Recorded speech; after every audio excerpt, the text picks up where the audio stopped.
Bahkan tahu nggak sih kalau tanggal kemerdekaan Republik Indonesia itu termasuk angka sial?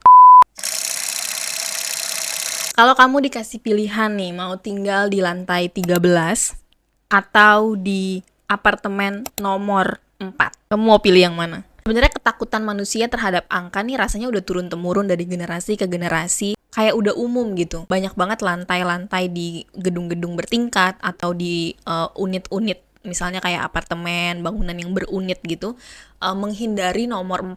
Orang bahkan sampai rela merogoh uang lebih banyak demi menghindari angka-angka ini. Kayak orang misalnya kedapetan angka plat nomor kendaraannya 666, mereka rela untuk bayar berapapun, misalnya kayak untuk custom atau merubah itu. Sebenarnya angka berapa aja jadinya yang harus dihindari dan apa alasannya? Hai, it's Stephanie for Doorstep. Hari ini kita akan bahas beberapa angka-angka sial versi internasional dari berbagai macam kultur. Let's get down.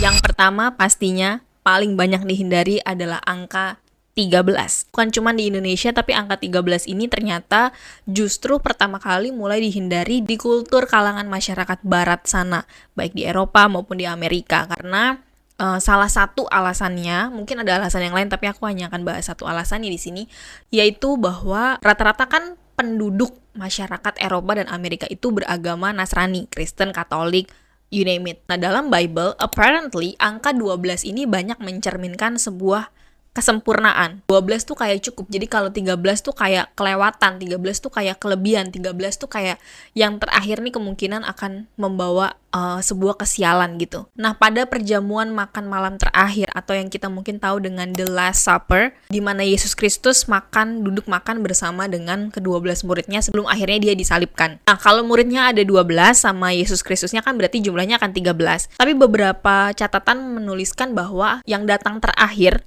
orang ke-13 yang datang adalah Yudas Iskariot, di mana dia adalah murid Yesus yang menyangkal Yesus dan menjual Yesus ke tentara Romawi saat itu, sehingga akhirnya Yesus Kristus ini disalibkan. Kayak itu jembatannya adalah Yudas. Makanya Yudas ini dalam Bible, dalam kepercayaan umat Kristiani, Yudas ini adalah lambang pengkhianatan paling tinggi di Bible. Karena dia adalah orang ke-13 yang tiba, jadi kayak itu dicocok logikan sebagai pertandanya. Nah, itu kalau dari sisi agamanya. Kalau dari sisi kulturnya, ada juga kepercayaan suku Nordik. Dalam mitologi Nordik, katanya bahwa ada juga nih 13 tamu di sebuah jamuan makan juga again, dan katanya jamuan makan itu menewaskan seorang dewa.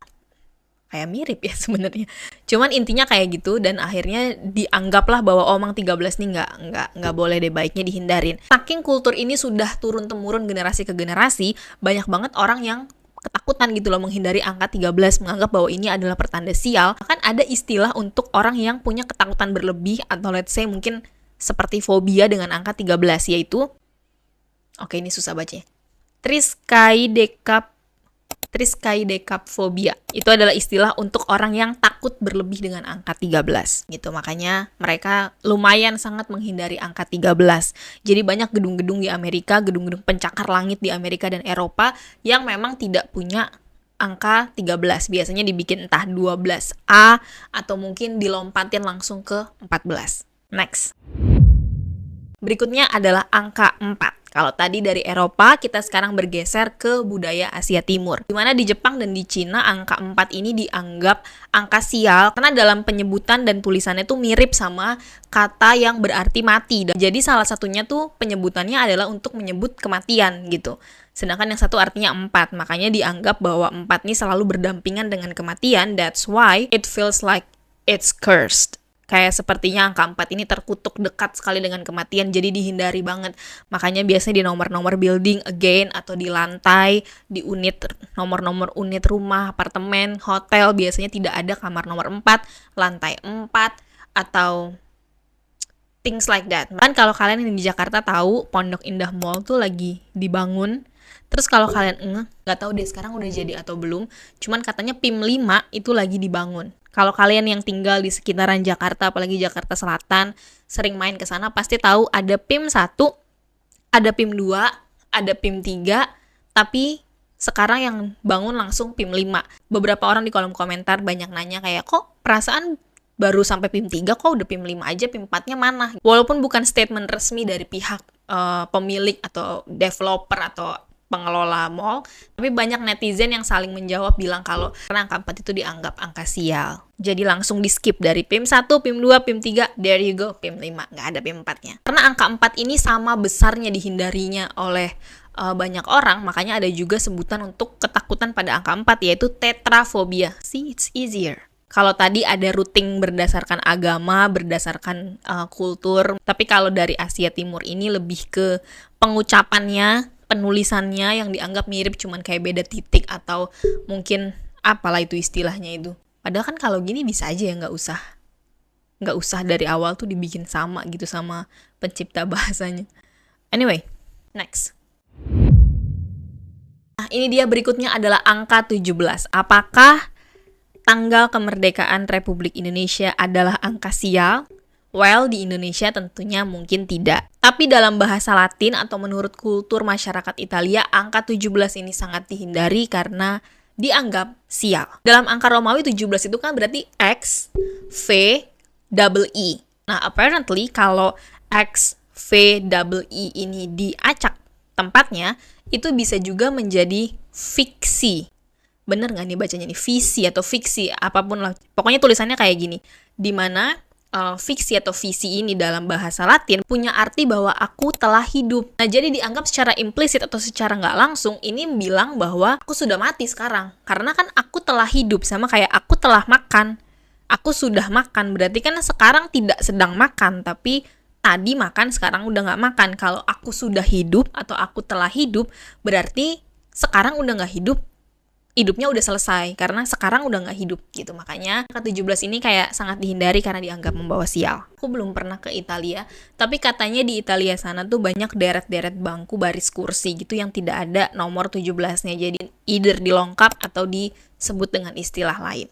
Padahal kan logikanya nggak tahu sih, bisa dibantah ya dengan orang-orang yang nggak percaya, kayak apa bedanya, kan tetap aja itu dalam urutannya dia yang keempat, dia yang ke-13, dia yang ke-17 gak sih? Ya itulah ya, namanya itu kepercayaan. You take what you believe. Next. Berikutnya masih dari Jepang lagi, ada angka 9. Banyak ya yang nggak boleh ya. Kalau tadi angka 4 itu dianggap mirip dengan arti mati, maka 9 yang dibaca ku itu mirip dengan penderitaan. Jadi di rumah-rumah sakit gitu ya, di kamar-kamar rawat inapnya tidak ada angka 9, tidak ada ruangan nomor 9, karena dianggap itu tuh seperti apa ya, membuat penderitaannya akan lebih panjang gitu loh. Dan kalau kita ngasih hadiah juga ke orang, kita nggak kasih yang ada angka 9-nya atau dalam jumlah 9, karena itu sama aja kayak mendoakan seseorang untuk mendapatkan penderitaan. Next. Yang satu ini rasanya udah sangat go internasional banget, yaitu the triple six atau 666.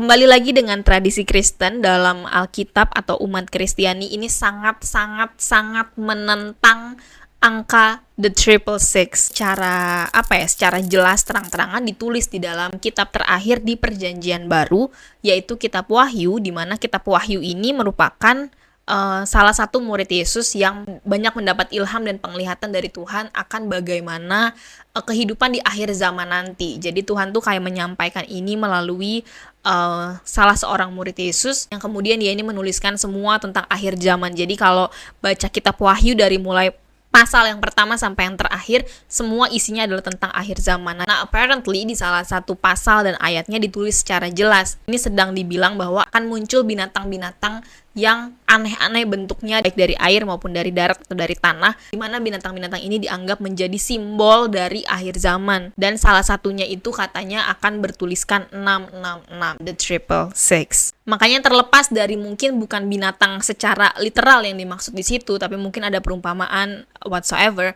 tapi tetap dipercaya bahwa angka 666 ini disebut secara terang-terangan. Jadi ada baiknya untuk sebagai orang Kristiani, sebagai orang Nasrani, menghindari angka the triple six karena dianggap dekat dengan binatang-binatang akhir zaman yang merujuk kepada iblis atau kuasa kegelapan. Next. Berikutnya adalah angka 39 dari Afghanistan. Kultur di sana percaya bahwa angka 39 ini merupakan angka yang memalukan, angka yang tidak pantas. Karena katanya ada seorang germo terkenal yang melekat banget dengan angka 39. Nah, ini bukan berdasarkan penulisan, ini bukan berdasarkan pengucapan, ini bukan berdasarkan spiritual, tapi ini based on stigma sosial. But it still works, karena orang-orang di sana menghindari plat nomor kendaraan yang ada angka 39-nya, nomor telepon, bahkan yang ada angka 39 itu juga susah dijual kabarnya. Pokoknya mereka menghindari banget angka 39 karena dianggap ini simbol yang memalukan. Jadi sebaiknya dihindari supaya kita tidak terjerumus atau masuk melakukan hal-hal yang juga memalukan. Jadi intinya dari semua angka yang tadi kita bahas, nggak ada penjelasan sains atau psikologinya atau fakta, bukti fakta jejak historinya bahwa angka-angka ini tuh disebut sial. Tapi rata-rata lebih kepada belief system, dimana ketika sudah dipercaya secara kuat oleh sebuah kelompok sosial dan kemudian terus diturun-temurunkan, maka ya otomatis mau ini udah tahun 2026, ChatGPT udah nggak tahu berapa poin sekarang, sinyal udah 5G, tapi tetap angka 4, angka 13 mesti dihindarin. Aku lempar ke kalian sekarang, apakah kalian percaya bahwa ada beberapa angka yang memang membawa kesialan atau apa yang menjadi doa tidak baik kepada orang-orang yang menerima angka-angka tersebut? Apakah menurut kalian hal-hal seperti ini, konsep-konsep seperti ini masih bisa relevan sampai dengan zaman ini? Atau apa kalian punya pengalaman sendiri dengan beberapa angka-angka sial ini? Kalian tim yang percaya atau yang enggak? Anyway, thanks for stopping by. Jangan lupa subscribe, like, dan share. Dan kita ketemu lagi karena Doorstep akan selalu hadir dengan topik-topik menyenangkan from around the globe. Take care and I'll see you soon. Bye!